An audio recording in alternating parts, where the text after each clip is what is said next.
2025 year ఎండ్‌కు వచ్చేయడంతో best సినిమాలను విమర్శించుకుంటున్నారు movie lovers. అందులోనూ మలయాళ సినిమాల గురించి ప్రత్యేకంగా వెతుకుతున్నారు. మరి ఏడాది ఓటీటీలో వచ్చిన బెస్ట్ మలయాళం సినిమాలపై లుక్కేద్దాం పదండి.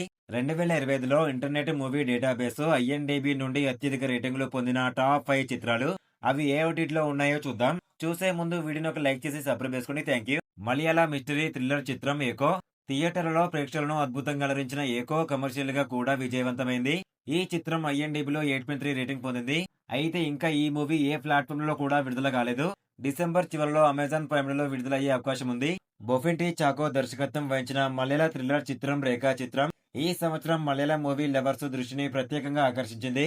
క్రేజీ క్రైమ్ థ్రిల్లర్ గా ఇది విమర్శకులు, ప్రేక్షకుల నుండి పాజిటివ్ రివ్యూలు అందుకుంది. ఈ మూవీకి 7.9 రేటింగ్ ఉంది. కళ్యాణి ప్రియదర్శన్ నటించిన సూపర్ హీరో చిత్రం 'లోకా చాప్టర్ 1 చంద్ర' 2025లో మలయాళ సినిమాల్లో అత్యధిక వసూలు సాధించిన చిత్రాల్లో ఒకటి. ఈ సినిమా 7.7 రేటింగ్ ను కూడా పొందింది. జియో హాట్‌స్టార్‌లో ఈ మూవీని చూడొచ్చు. మలయాళ సూపర్ స్టార్ మోహన్ లాల్ నటించిన సినిమా 'తుడరం' 7.5 రేటింగ్ సంపాదించిన ఈ మూవీ బాక్సాఫీస్ హిట్ అయింది. ఓటీటీ ప్లాట్‌ఫామ్ వచ్చేసి జియో హాట్‌స్టార్‌లో స్ట్రీమింగ్ అవుతుంది. ఈ సంవత్సరం మలయాళ చిత్రం 'officer on duty' action packed thriller గా ప్రేక్షకులను అలరించింది. అద్భుతమైన కథాంశంతో ఈ చిత్రం 7.5 రేటింగ్ ను పొందింది. ఇది నెట్‌ఫ్లిక్స్ లో స్ట్రీమింగ్ అవుతుంది. ఇలాంటి ఇంట్రెస్టింగ్ మూవీ రివ్యూస్ కావాలనుకుంటే మన ఇన్‌స్టాగ్రామ్, టెలిగ్రామ్, వాట్సాప్ గ్రూప్ లో చేరండి. బెస్ట్ న్యూస్ వస్తాయి ప్రతిరోజు. డిస్క్రిప్షన్ లో లింక్ ఇచ్చాను, ఓపెన్ చేసి చూడండి.